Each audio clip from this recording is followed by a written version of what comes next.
हमारा ब्रह्मांड इतना बड़ा है कि जिसके आकार के बारे में हमें कोई भी आइडिया नहीं है। और इसी ब्रह्मांड में इतने सारे ग्रह सितारे मौजूद हैं जितना धरती पे रेती के दाने नहीं हैं। तो आज की इस वीडियो में इसी ब्रह्मांड में मौजूद कुछ रहस्यमय और अजीब ग्रहों के बारे में मैं बात करूंगा।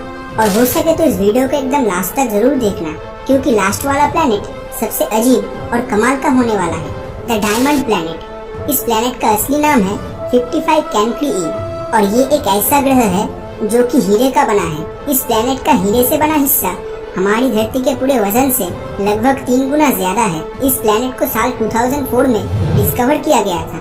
वैज्ञानिकों का कहना है इस प्लेनेट का 1/3 हिस्सा सॉलिड हीरे से बना हो सकता है। जैसा कि हम जानते हैं कि डायमंड कार्बन से बनता है, तो उसी तरह इस ग्रह का ज्यादातर हिस्सा कार्बन का बना है। वैज्ञानिकों ने अनुमान किया है कि इस प्लेनेट के कोर में मौजूद कार्बन के ऊपर बहुत ज्यादा प्रेशर पड़ने की वजह से ये कार्बन डायमंड में कन्वर्ट हो गया है। ये प्लेनेट स्टार 55 कैंक्री ए के काफी करीब मौजूद है, जिस वजह से इसका टेम्परेचर लगभग 1700 डिग्री सेल्सियस के करीब है। डायमंड से भरा होने के कारण पैसों के मामले में इस ग्रह की कीमत लगभग 27 नॉर्निलियन डॉलर्स की इक्वल है और ये हमारे पूरे धरती के जीडीपी से 385 क्वाड्रिलियन गुना ज्यादा है। आइडिया के तौर पे एक क्वाड्रिलियन मतलब एक के पीछे 15 जीरोस और एक नॉर्निलियन मतलब एक के पीछे 30 जीरोस। आई होप इससे आपको एक आइडिया तो लग ही गया होगा कि इस ग्रह की क्या कीमत हो सकती है। अगला प्लेनेट है केपलर 452b। 2015 में नासा के मुताबिक धरती के जैसा एक प्लेनेट डिस्कवर्ड हो चुका है, जिसका नाम दिया गया है केपलर 452b। जैसे हमारी धरती का अपना खुद का सूरज है, उसी तरह केपलर 452b का भी अपना सूरज है, जिसका नाम है J2। हैरान कर देने वाली बात यह है कि धरती से सूरज की दूरी जितनी है, केपलर 452b के साथ उसके सूरज की दूरी भी लगभग उतनी ही है। और यहाँ का एटमॉस्फेरिक कंडीशन भी लगभग हमारी धरती के जैसा ही है। मतलब हमारी अर्थ की तरह यहाँ भी पानी, मिट्टी और हवाएं होने की प्रबल संभावनाएं हैं। इसका मतलब यहाँ पर धरती की तरह बहुत से विचित्र प्रजाति के जीवों के होने का हायर पॉसिबिलिटीज है। पृथ्वी के साथ इतनी सिमिलरिटीज होने के कारण इसे अर्थ 2.0 भी कहा जाता है। सूरज का एक चक्कर लगाने में धरती को 365 डेज लगता है और वही दूसरी तरफ केपलर 452b को अपने सूरज J2 का एक चक्कर लगाने में 385 डेज जितना समय ले लेता है। मतलब दोनों के रिवोल्यूशन टाइम में सिर्फ 20 दिन का डिफरेंस है। हमारा सूरज 4.6 बिलियन साल पुराना है और वही दूसरी तरफ J2 6 बिलियन साल पुराना है। केपलर 452b हमारी धरती से 2 गुना बड़ा है। लेकिन अगर यहाँ पर एलियन लाइफ होने का चांसेस इतना ज्यादा है, फिर अभी तक हमें इस ग्रह में एलियन लाइफ के बारे में कोई इन्फॉर्मेशन क्यों नहीं मिल पाया है। दरअसल धरती से इस प्लेनेट की दूरी लगभग 1400 लाइट ईयर जितनी है। अब आप समझ ही चुके होंगे कि यहाँ तक पहुँचने में आज के टेक्नोलॉजी से बनी स्पेसशिप को कितना ज्यादा समय लग जाएगा। लेकिन अगर फ्यूचर में नासा, स्पेसएक्स और इसरो जैसी स्पेस एजेंसी अगर स्पेस ट्रैवल टेक्नोलॉजी को फ्यूचर में इम्प्रूव कर पाए, तो हो सकता है भविष्य में हम इस ग्रह पे कभी न कभी जरूर पहुंच पाएंगे। अगर ये दोनों प्लैनेट्स के बारे में जानकर आपको मजा नहीं आया हो, तो जरा इस अगले प्लैनेट के बारे में सुन लीजिए। ये ऐसा प्लैनेट है जहाँ पर बारिश जरूर होती है, मगर वो पानी का नहीं बल्कि कांच की होती है। असल में इस ग्रह का वायुमंडल सिलिका के पार्टिकल से बना है और ये सिलिका रेती में पाया जाता है। और ये कांच की बारिश कोई मामूली बारिश नहीं है, क्योंकि यहाँ पर हवाएं लगभग 8700 किलोमीटर पर आवर के रफ्तार से बहती है। आइडिया के लिए बताना चाहूँगा, ये स्पीड साउंड के स्पीड से लगभग 7 गुना ज्यादा है। सुनकर यकीन नहीं होता है ना, लेकिन सच्चाई यही है। एक सेकंड के लिए इमेजिन कीजिए आप एक ऐसे प्लेनेट पे हो जहाँ पर ये सिलिका पार्टिकल कांच के रूप में आसमान से गिर रही है, और वो भी साउंड के स्पीड से 7 गुना ज्यादा तेजी से। ये तो इमेजिन करने में भी डर लगता है।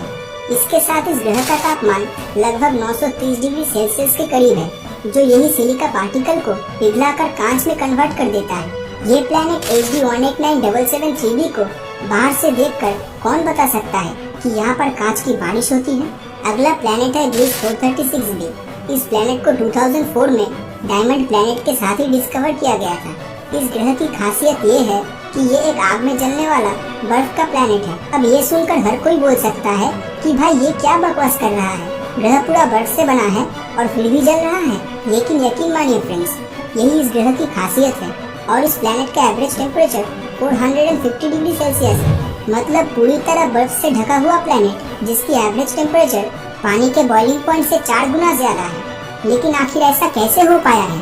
असल में इस प्लेनेट का ग्रेविटेशनल फोर्स इतना ज्यादा है कि अगर हाई टेम्परेचर की वजह से बर्फ पिघलकर गैस में कन्वर्ट हो भी जाता है तो वो ऊपर आसमान में जाने की बजाय वो ग्रेविटेशनल फोर्स की वजह से सीधा प्लेनेट के अंदर चला जाता है और यही गैस फिर से बर्फ बन जाती है और यही रोटेशन प्रोसेस चलता रहता है और इसी आकर्षण बल के कारण ये एक नॉर्मल ग्रह की तरह भाप में बदल के बारिश भी नहीं ला पाता। इस प्लेनेट का आकार हमारे सोलर सिस्टम में मौजूद नेपच्यून के बराबर है और अपने सूरज का एक चक्कर लगाने में सिर्फ 2 दिन 15 घंटे का समय लेता है। मतलब यहाँ का 1 साल धरती के लगभग 2.5 दिन में ही खत्म हो जाता है। तो अभी तक मैंने जितने भी प्लैनेट्स के बारे में बताया वो सब हमारी धरती से बहुत ज्यादा दूर मौजूद है, लेकिन लास्ट वाला प्लैनेट हमारे सोलर सिस्टम में ही मौजूद है जिसका नाम है टाइटन, जो कि सैटर्न यानी शनि ग्रह का चांद है। जैसे धरती का अपना नेचुरल सैटेलाइट मून है, ठीक उसी तरह सैटर्न का भी अपना मून है जिसे टाइटन कहते हैं।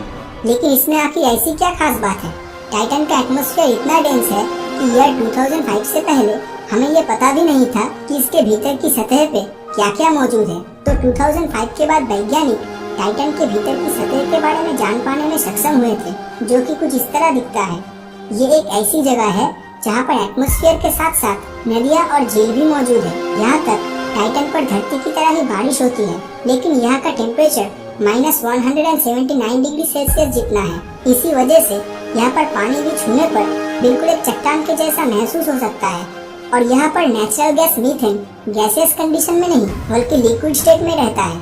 तो अब तक जो रिवर, क्लाउड्स और लेक्स की बात कर रहा था वो असल में पानी का नहीं बल्कि मीथेन गैस का बना है।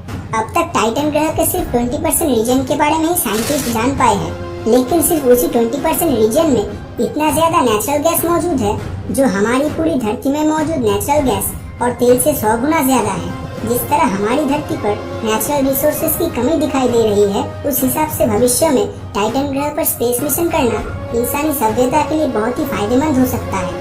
और टाइटन के बारे में सबसे अजीब बात यह है कि आप चाहे तो टाइटन पर उड़ भी सकते हैं।